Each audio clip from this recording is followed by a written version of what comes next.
Oh, the crumbs. Hey, we're back. Crumbs. No. Hey, we're back. No, this is actually a new show, folks. Hey, we're back. Film photography podcast.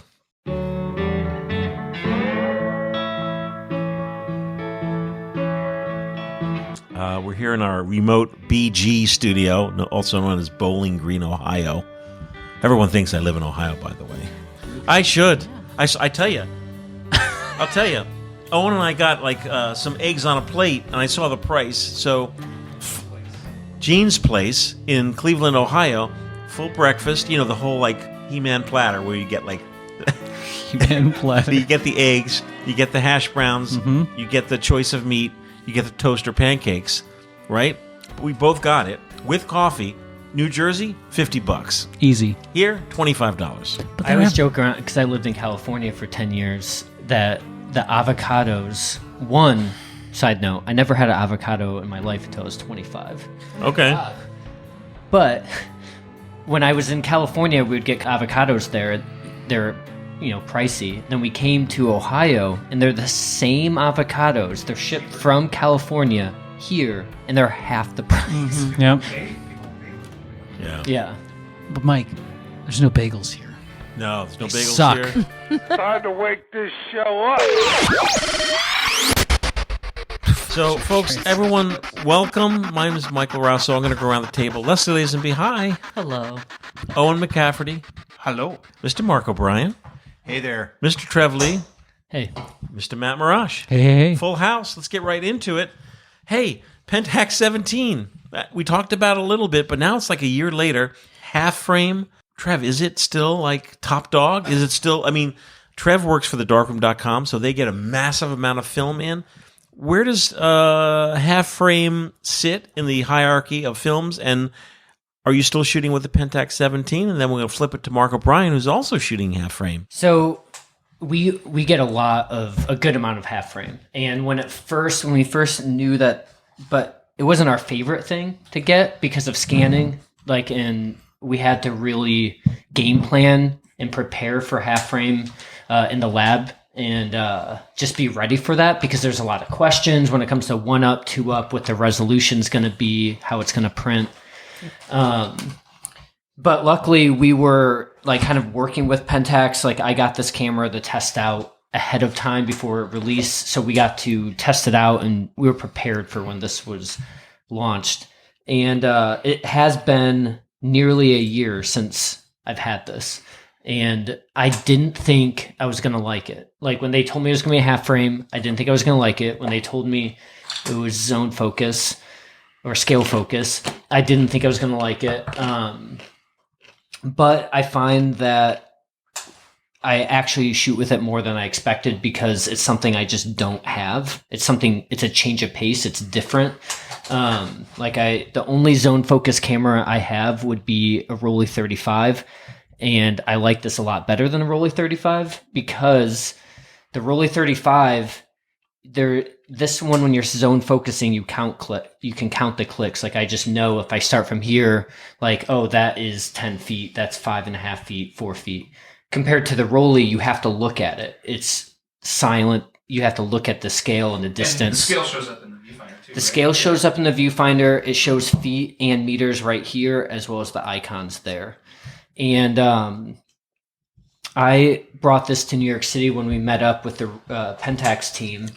And I'm not a street photographer per se, but I loved shooting this camera for street with zone focusing. I've really liked it for candid photography because if you grab a point and shoot, even I have a Class W, which is a very nice point and shoot. That thing hunts in low light. I thought he was talking about a driver's license. What's a class W? Wow. You driving dump trucks or something? Yeah.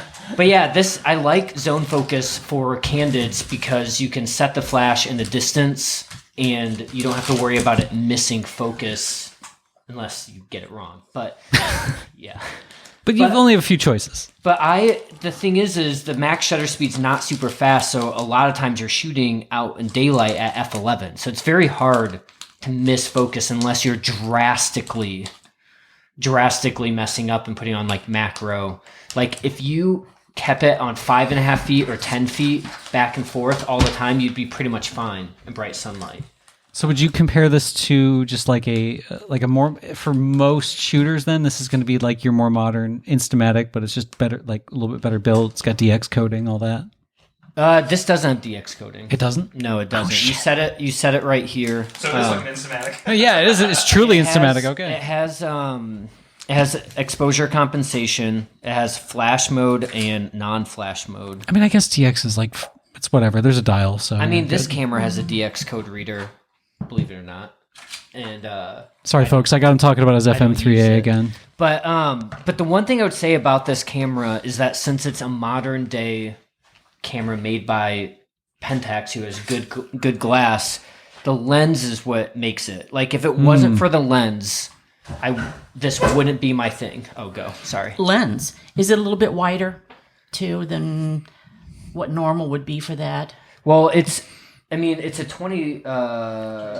25, which is around a 38-40 equivalent. Smidge wider, yeah. And That's a good thing. yeah, it's good for the meter's really good. It's good that it's not a super wide lens Right. for metering because there's way more room for error with a wide angle lens. And then when it comes to metering, and then we've printed 12 by 18s from our medium scans and printed them large,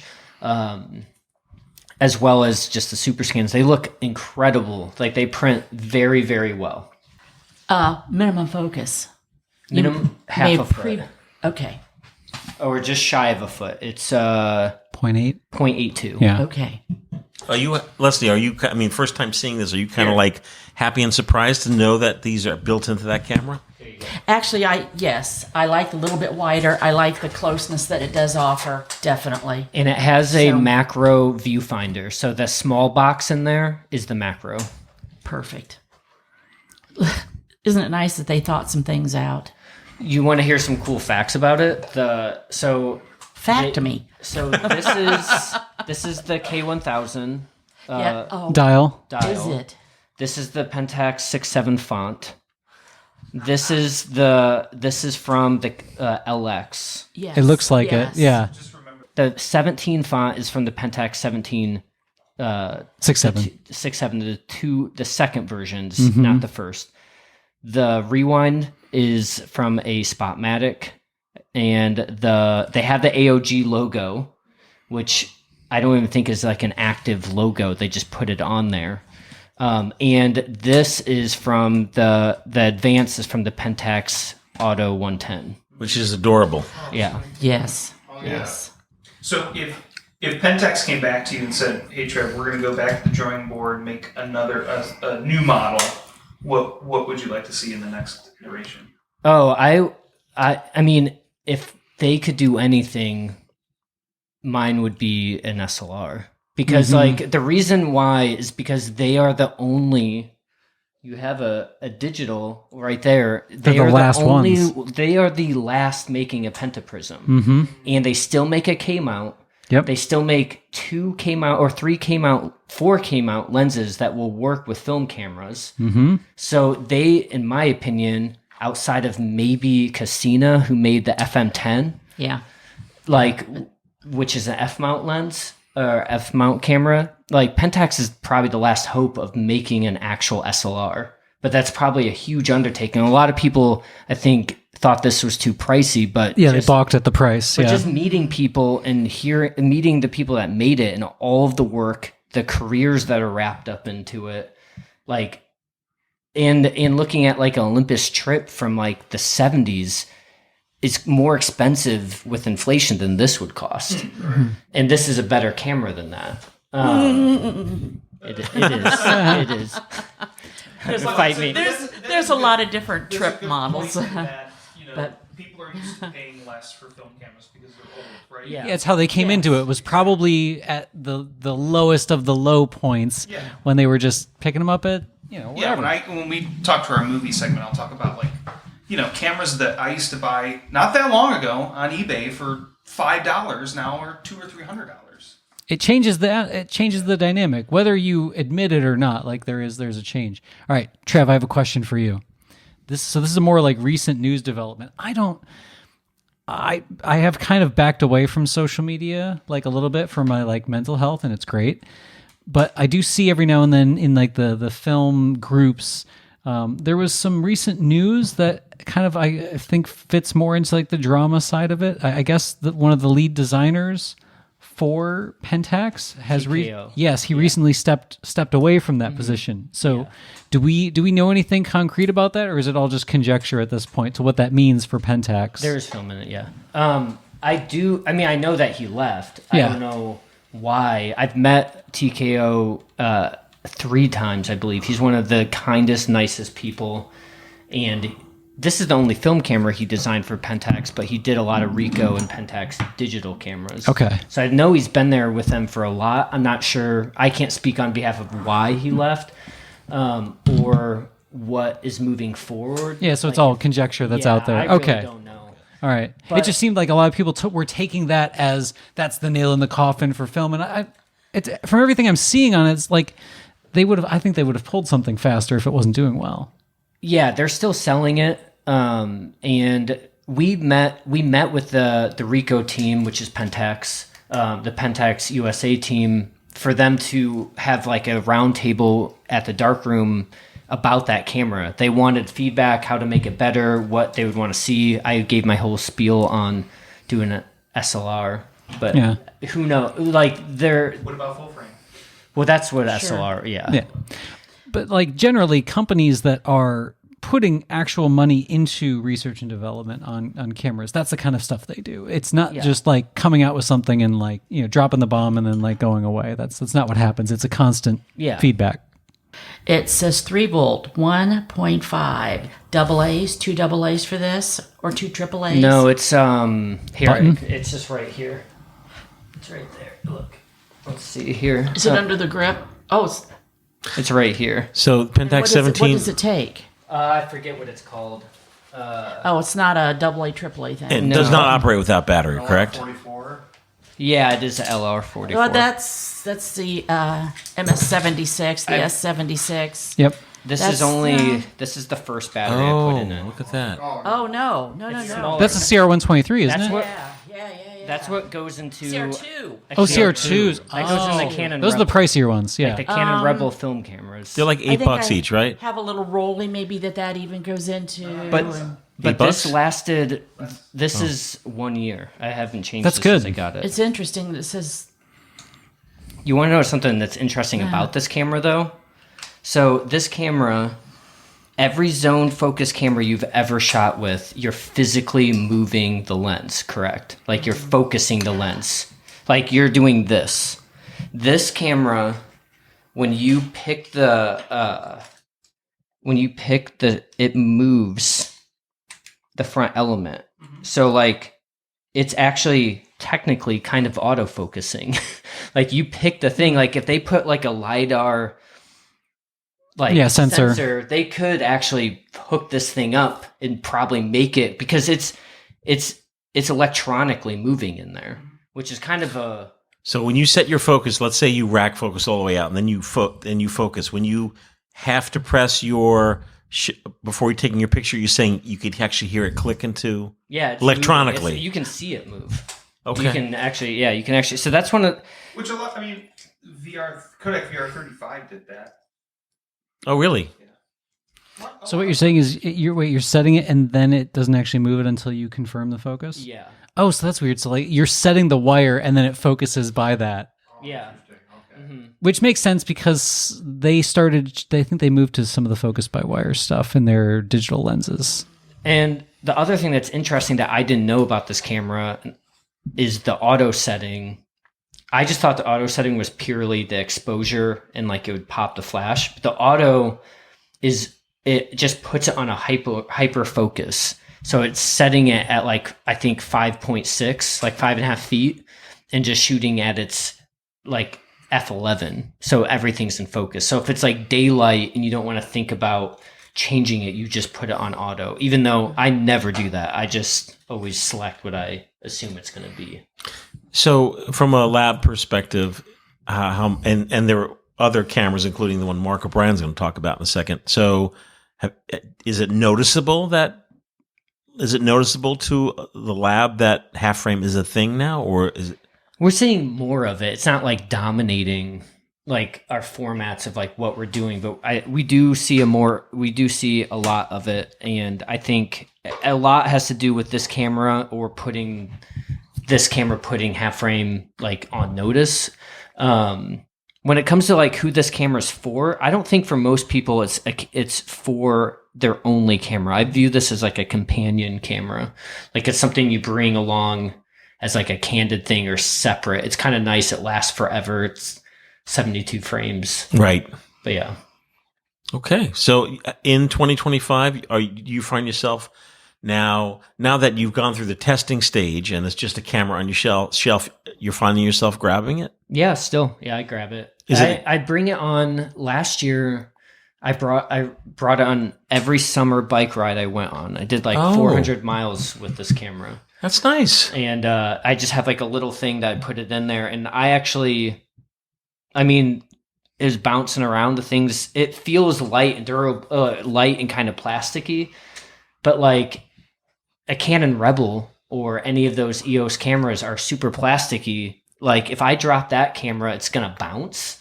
If I drop my FM2, or FM3, it's going to dent and not work again. So it's like plastic's a little bit harped on, I think, where it's like, it's a relatively durable camera because I've put it through a lot.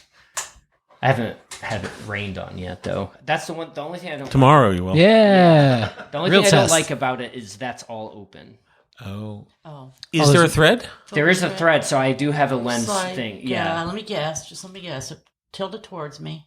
I can't see that far, so 46 or 48. 40.5. It's that small. 45. Yeah. 40.5. Still close. And the Outer meter's thread. right here, so you can actually put a filter and meter Yes. through it, which is nice because a lot of cameras you cannot do that. If you want to get, I did shoot with the Rolly 35 autofocus. I would take this any day over it. Right. Any day. I did not. Yeah, I remember didn't like that you camera. you gave me some initial reactions on that Rolly because I was grilling you about it, and you're like, "This is not it." Yeah, I did not. I wasn't a fan. Anti-German.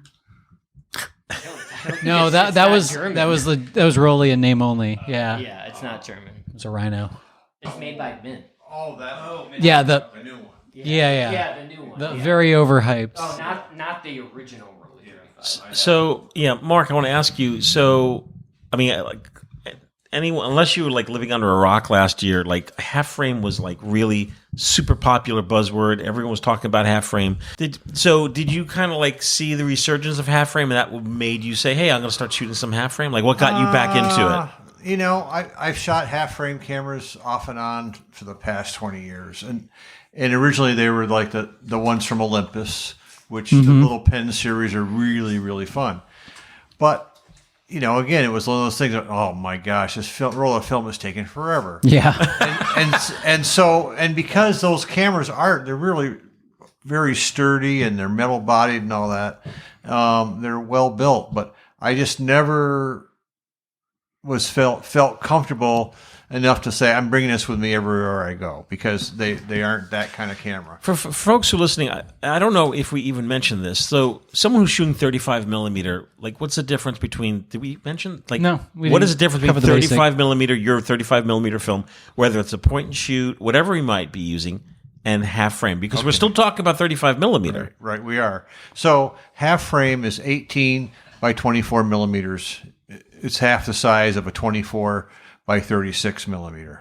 So you On 35 millimeter. Pentax claims it's. Yes, it says exactly So 17 by 24. So you're taking your normal 35 millimeter frame and you're literally cutting it in half Cutting down the vertically, middle. Yes. so that your 36 exposure roll is now 72 exposure. Right. Oh my! I still have nightmares. Exactly. Unless, of course, you have the rather new Ilford Ilfa color rapid half frame disposable or single use camera.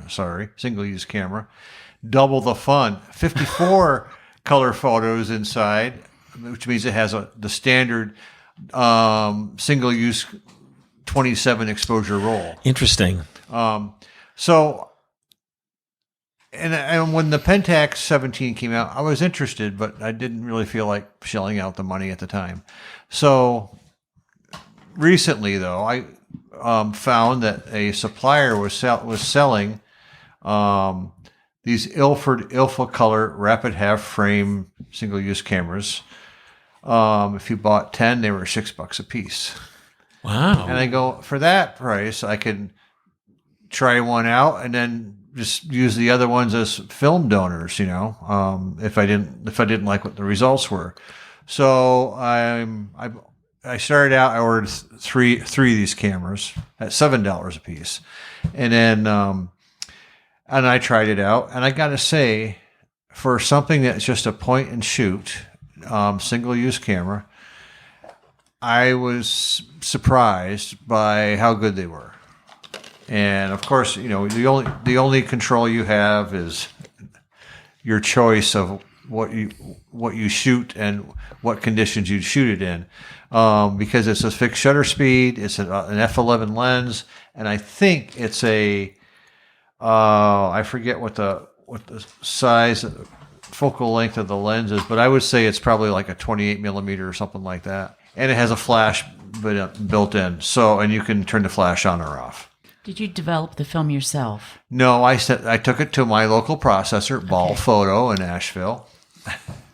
Well, there was a reason I asked that, is because the cassette inside is very much a modern cassette, but in small print they have it printed on there, not for reuse. Oh, yeah. Like you can't reload it. Yeah, I saw You that. absolutely can. Yeah. Because I did unload the film myself and brought that in to them. I don't. Yep, you can. Keep your free battery? Absolutely, you keep your free. Those are yeah. great. Did you reuse the camera? What's that? Did you reload the camera? No, I didn't. I chucked it and after I tore it apart and looked at it, I threw it in the garbage. So. Gotcha. You've got 6 more, or whatever it was. I got 10 more. Anyway. So, Mike, while Mr. O'Brien was giving this awesome review on it, I think I found the source. Reformedfilmlab.com. Yes. You can buy a single, normal price $22, $7. Buy 10, $60. Yeah, that's if you what buy I did. if you buy 80, it's $400. So $5. So in New Jersey, we would say, "Oh, what? Did they fall off a truck?" Absolutely fell off a truck. Now these are short date, so Okay, the, short the date. expiration 2 of 25. That's fresh. That's fresh. That's fresh. Yeah. You got 4 more And years. Are you happy with what? Because it's Ilfracolor. Well, what is it? Okay, what is what is Ilford this? color? They don't do color. So we could easily go into a long discussion between what's Harman Ilford and then there's Ilford EU GmbH and all their offset things. So basically, Ilford Color doesn't manufacture any film. Harman manufactures black and white film and Phoenix. Right. But they do not make any of the film for the Ilford Ilfracolor. That is provided by other vendors. Okay. And that's the best I can say because I don't have concrete proof of who it's from. I can say that the film in this half-frame camera has a look to me of Kodak gold, but it's probably not Kodak. It's probably, maybe it's Orwo. But since they seem to be, Orwo seems to be providing film for other companies, and it is. I will note that it says manufactured. It says made in China. On the box. Now, it doesn't mean that the internal components could come from anywhere. You know about globalization and all that, right? Sure. So, So if you're in if you're in Econ 101, this is the perfect camera to describe global supply chain. Absolutely. I mean, exactly. It also shows their different Ilfracolor C41 and 1E6 film.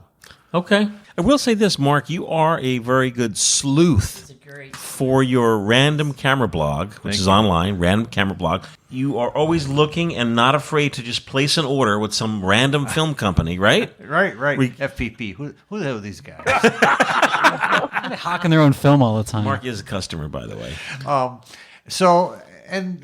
thought it'd be fun just to see what would come out of this. And if you go to my random camera blog, I have a discussion about this camera, and also examples of my results. And I got to say, I'm pretty pleased with what I got.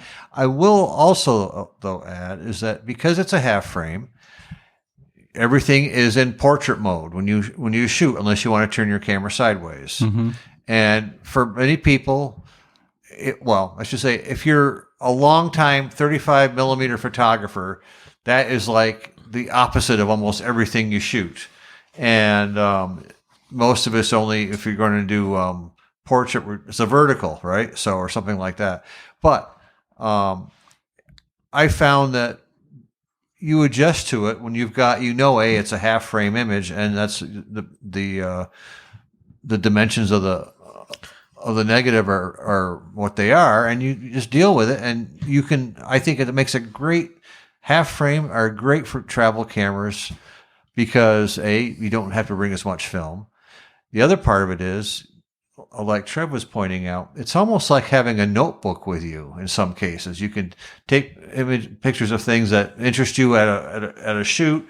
Some of those you can assemble, and it could just be a lot of things that have a lot more personal meaning to you in the process. Do you find that you take photos that you normally wouldn't take? Because a lot of people say that 72 would take forever, but I actually go through 72 pretty fast with this camera because I feel like I just end up taking photos of more candid moments or being more experimental with the format. I agree. I agree with that because I went through this 54 photos pretty quickly. I took it with me on several road trips.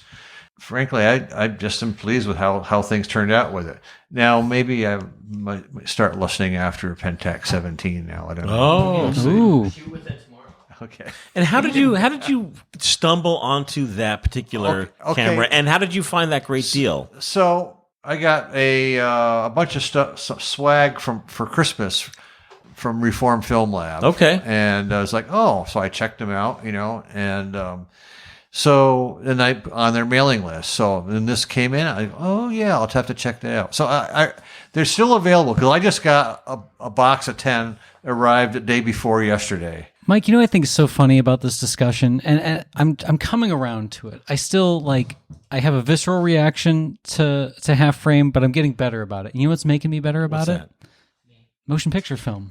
Oh, yes. Matt's shooting 16 millimeter. Yeah. So essentially the half frame is somewhat 16 millimeter. It's somewhat, but even 3-perf and 4-perf, which are the 35 millimeter Yes. formats, those are running through the camera vertically. It's nearly the same frame size as half frame. So I think the discussion is really dying down because the availability of crop frame and full frame stills digital cameras has been going on for so long that all the cameras are pretty darn good.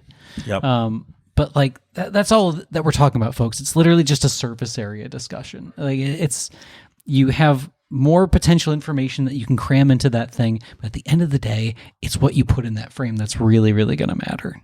But I think it's a good point it's good to point out that in the digital scanning age, when I shot my first roll of half frame, I took it to Photomat or wherever it was, and I didn't tell him it was half frame. I came back to pick up my film the next day. He's like, "Don't ever." And I remember it was the most. Because I was a little kid too. I was like red face. He's like, "Don't you ever bring half frame film. No! I will never process this for you again." But that was before digital scanning, when he had to fiddle around with the machine, cut the pictures, and I was pissed off. Oh, he was just so mad. But now with digital scanning, you can get an amazing, so Trev is showing a very well detailed photo scan. It's my deep-seated half frame. Yeah. Because I worked in the film developing industry. You were on the front lines. And we competed with Eastman Kodak in town. Optical printers and half frame. Yeah. Half frame. Save it for tomorrow. Save it for tomorrow. It's like... And did you guys charge extra for half frame? We did not. Their penalization was probably time. Yeah. But we also hand cut negatives. Oof. It was a pretty thing. It's foot operated, chomp, chomp, chomp. Yeah. So we never had a problem with accidentally cutting anything, but it was just the They got printed, they got rolled out, they got to cut up, they got to me, and I got to send them back because the pot was wrong. Do you know the term pot? You may not. On the optical printers, there's all the dials for dialing. Dial, in the pot. colors. Yeah. Yeah. And I'd say this is too red, too magenta, too whatever. And a newer person, I'd have to say, make adjustments to cyan or whatever it was, and send it back, and then run them again. Well, when I scanned these in on my Epson scanner, I had to go in manually and select each frame because you can't put it on automatic because it's just going to go. What the hell? It'll butcher going on them. here? Yeah. So, but the scans, I did, I was pretty happy with them. Yeah. And I'm guessing in 2024, Trev, you would know best.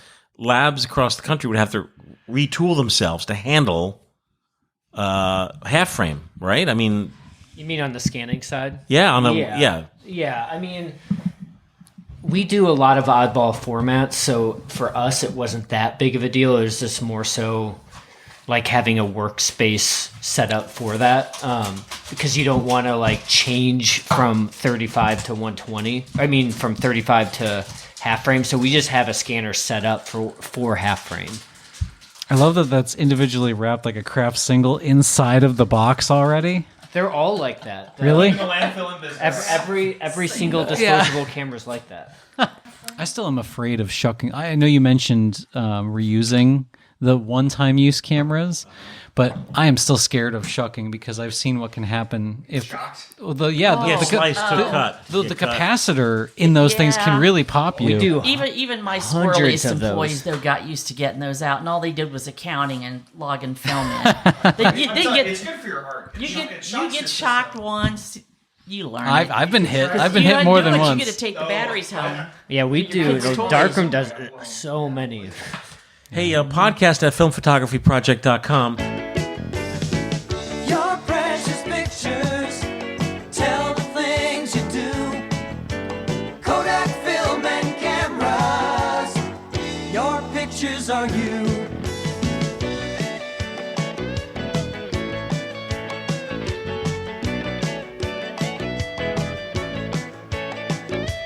Kodak film and cameras, your pictures are you. Kodak film and Hey, we took a break. Hey, we're back. Trev is bugging out. See you guys later. But Trev, By the way, in the film "Do the Right Thing," right? That's a Spike Lee joint. The character bugging out is played by the same actor who played Gus Fring in Breaking Bad. Juan Carlos Esposito. That's right. He's like a boy in it. Oh wait, no. There's he actually referenced See I you, think he Trev. referenced a scene from that recently in like a interview late 2024. He's in a lot of stuff. He's in a ton. And only now that he's so popular as Gus Fring that you like. I was watching it and I'm like, that guy's familiar. That guy's familiar. So I went to IMDb. I'm like, who's playing Bugging Out? Giancarlo? Juan Carlos Esposito. Yeah. Yeah. Like, oh my God, it's Gus Fring as a boy. Does non-related film. Guy's got style. I bet he shoots film. Maybe. There are some celebrities that buy film from FPP. Oh. Secret though. Can't Tell them next time. That'll be the last episode of FPP as we spill all the tea. Right. A check from them, and then you'll have their signature. Olmsted, From Central Park.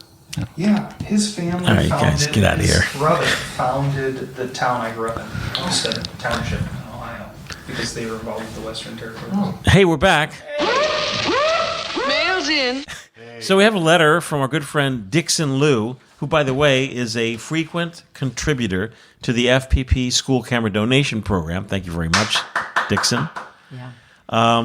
And he sent it to me. He said, and I responded. He's in the topic is overthinking Sunny 16, and I responded. Yeah. I believe he sent that too. Oh yes. Did you see my response? Was it just okay? No, no. I was like probably. Mike. I was like, Yeah, it's addressed to overthinking? Michael and Leslie. Yeah. Probably, but we'll talk about it with the gang. And I'm glad we are because to me, I read it and my brain went bing, bing, boing, bing, bing. So take it away, Leslie. Well, How about if Matt reads the letter, Okay. and then we'll discuss it. It's not long. His All right. questions. I was like, it's not addressed to me. Okay. It's fine. It's a federal offense. Hi, Michael and Leslie. This may be a weird technical question. Has anyone actually tested whether the Sunny 16 rule works the same way across different latitudes? Let's say someone in Vancouver, BC, Canada, on July 1st at noon and it's sunny. Will that person get the same amount of light as someone on the same day at the same time in San Diego, California, assuming it's also sunny?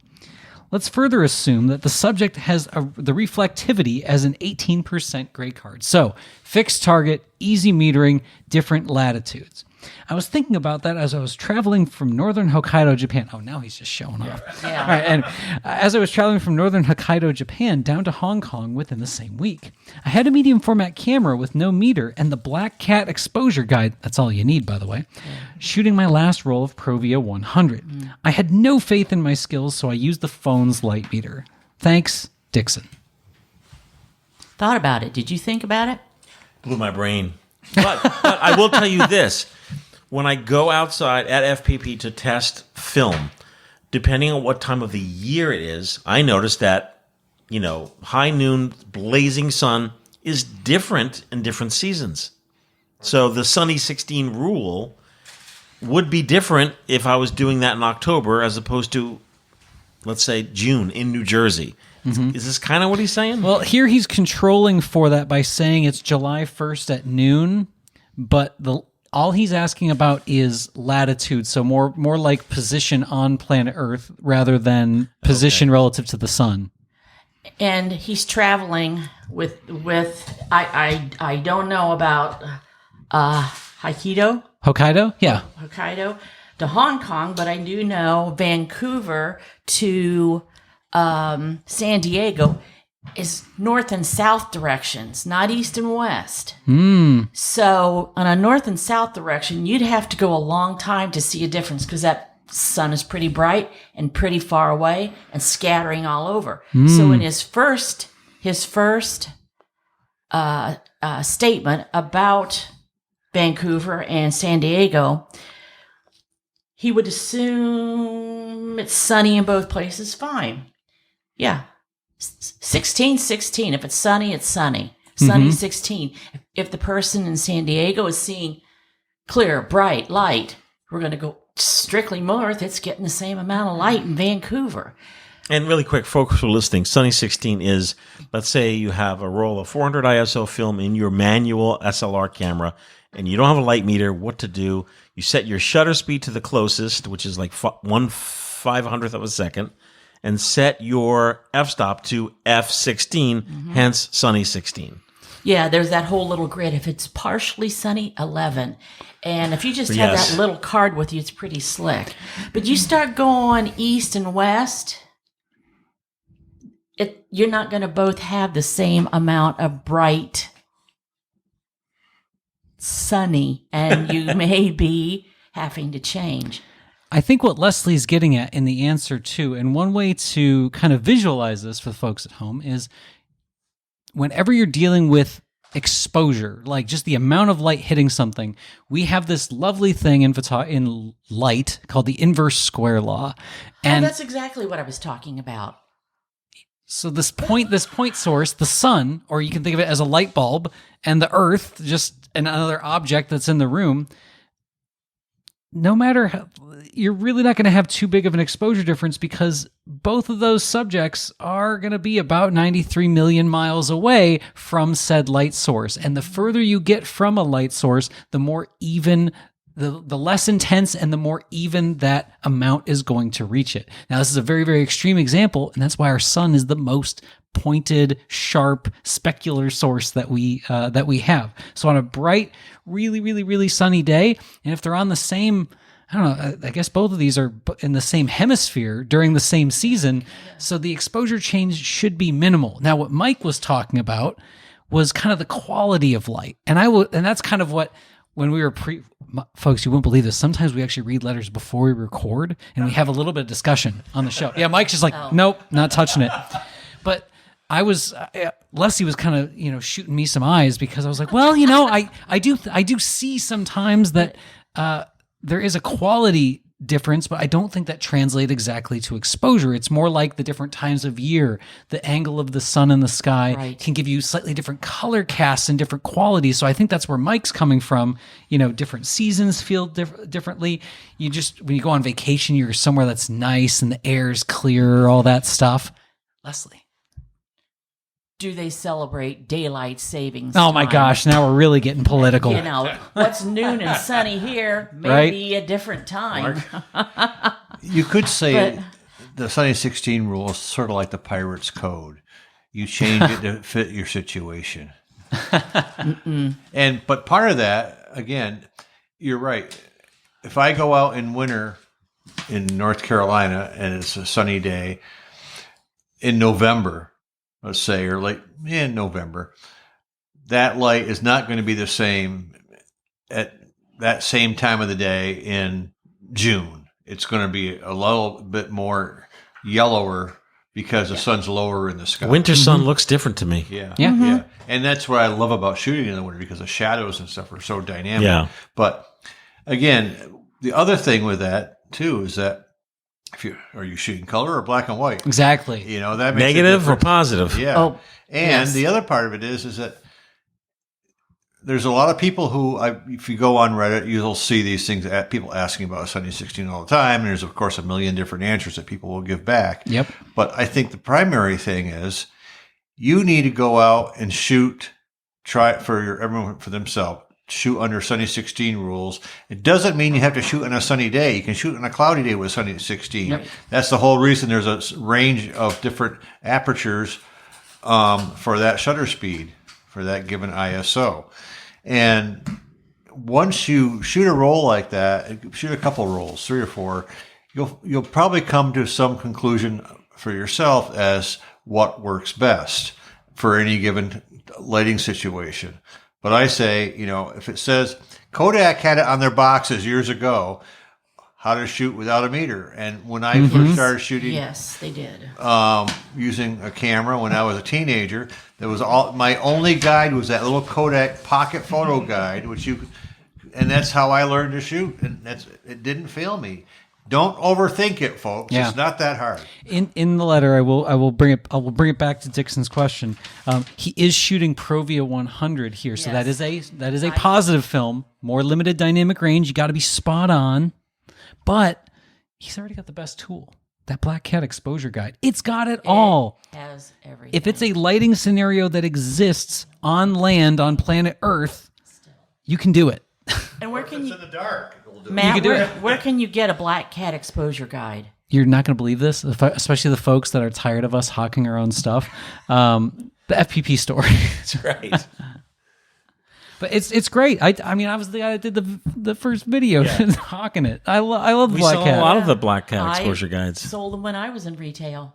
Same one. Same Yeah, one. with the Wonder Wheel and With everything. the Wonder Wheel and everything. I think we buy it from the inventor. I think it's his. It could be. 95 years old. I don't know. how They're old. great. Got thousands of them in his garage, so you don't have to worry about It just reprinting works. them. It just Yeah. it's I think the simplest thing really is to just shoot digital. Well, I mean, yeah, you can check it with your turn phone. his mic off. He doesn't have a mic. They won't give me a mic. It's good policy. Yeah, good question though too. But it is a really good question, and it is easy to overthink, especially in a really tense situation. Like, I'm traveling. This is important. E6 is expensive. Another question that used to come up among past customers was, okay, my flash is telling me to use f8. Is that on my 50 millimeter lens? Or my zoom lens only starts at 4.5? And you just have to say, f8 is f8. If it tells you to shoot on 8, you shoot it on 8. And that, of course, was, I don't think a pro would have ever asked me that. It's very much a consumer question. They're, again, probably very typically shooting a negative film. But there's no little guide on there that, some of them were more, especially thyristor units. They may have a little adjustable Yeah, the auto scale. thyristors. Yeah. Yeah, but if not, or anytime, my wide angle lens outside, my 50 says F8. What should I set my 28 on? Typically F8, but your meter may tell you something different because it requires something different. This isn't the constant light like a flash would give you. You're taking in more area. You may be taking in more sky, and it may change that way. So when I say F8 is F8, it depends on your light source. I mean, your meter will tell you when to make a change. Now I'm going to get into it with Leslie because I worked for a flash manufacturer, and some of those flashes are designed so poorly they can't cast a wide enough angle. So then you would have to have an adapter on it and then that's compensate with power. Yes. Oh, that goes back to the Vivitar 283, 285s. I used to love those darn things. They're just worth their weight in gold today. You know, they had the snap-on diffusers that fit on the diffuser 1 for 28, the diffuser 2 for 24, and with a Vivitar 285, you've got 4 different modes on it, and at the right distance, say about 10 to 12 feet, you can pick any one of those modes because it's a sweet spot that all of them have, and you have a choice of 4 different f-stops. I haven't heard Leslie this excited about a flash in forever. Gosh. The amount of weddings that were shot on those, beside the big Mets potato mashers. But the 285. It's a Vivitar 285. The old Vivs. 285. They're great. The Vivs. HVs, yeah. So we answered Dixon's. So he's not overthinking it. Not overthinking it. It's a great question. I'm like, you're overthinking it. But at the end of the day, Black Cat's got your back. Sunny 16 is solid. If you got nothing, Sunny Cat's 16 got is his great. back. Yeah. Absolutely. I think we're long overdue to do a FPP Sunny 16 t-shirt. I know. Yeah. You know, speaking of t-shirts, it finally happened after at least 200 washes. Oh. My Nikon birthday shirt from Leslie has finally faded. I've lost infinity focus and up close focus. I believe I also gave you a dead milkman. How is it doing? Mint. Mint, because it doesn't get worn or washed. No, it's because Laura has a visceral reaction to like 90s grunge. Okay. And like even just the sight of it, she's like, take that shirt off. And I'm like, oh, okay. Hey, Mike, my FPP hat is worn out. Is it The brim really? is separated. It's filing a warranty You're the claim. first person I know that has worn out a cap. You must wear it a lot. I do. He's going to get 50% off his next one. That's right. Yes, there you go. All right. Well, thank you, Dixon, for writing in, and always appreciate you sending a package in to the youngins that we donate them back out to. And that's going to wrap up this show because we're going to go chow, chow, chow, chow down. Where are we eating, Mike? We're eating at a place Beckett's. in Bowling Green, Oh my God, I've met Ohio. So popular, they opened a branch up in Findlay. No, they didn't, really? time. Beckett's, That's a big time. Beckett's Burger Bar. And it is hopping. So we're going to see you soon. We're recording so much lately. I don't know, maybe next week. Don't worry, it's going to be a movie and we're going to get hate mail. Podcast at filmphotographyproject.com. Please do drop us a line. Tell us what you're doing, what you're shooting. Keep it short. Because Mike won't read it. That's right. And we'll see you super soon. And check out Darren Ballard Riley on Bandcamp. You could just Google that, Darren Ballard Riley, and you'll see his whole library of tunes. And he's one of my favorite performers. Mm-hmm. And I'm really sorry that he's not here to talk about his drawing. Right. And he's not here to talk about the fact that one of his rock heroes purchased one of his drawings. Ooh. Nick Lowe. No kidding. Nick Lowe. He has a show up right now. Yes, he does. For a month or two of his interpretation of album covers. I think we have to get him back out here. Oh, I think so too. Maybe we need to get him in Ohio because he has not seen the Midwest. Yeah, he has. He's from the UK. I mean, when Darren Ballard Riley and his wife Becky came to the States, New York, we went to New Jersey, York City. and New York City. He hasn't been to the Midwest. Wow. I think it would be a great experience. We can take him to Five Guys. Well, you go. Oh, there I you go. think he will enjoy it because one of his early books that he put out was all fences and fence gates. Oh, okay. So, Yeah. Mm-hmm. All right, folks, we're going to see you super soon. bye, everyone. Bye. Hanging around for the summer, waiting for light to return to the skies. These early nights, such a bummer. Waiting for life to return to my eyes. Maybe I'll go, maybe I'll stay, maybe I'll.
Maybe I'll go, maybe I'll stay, maybe I'll, maybe I'll go, maybe I'll stay, maybe I'll. All this is caused by UFOs. It's all in the past now.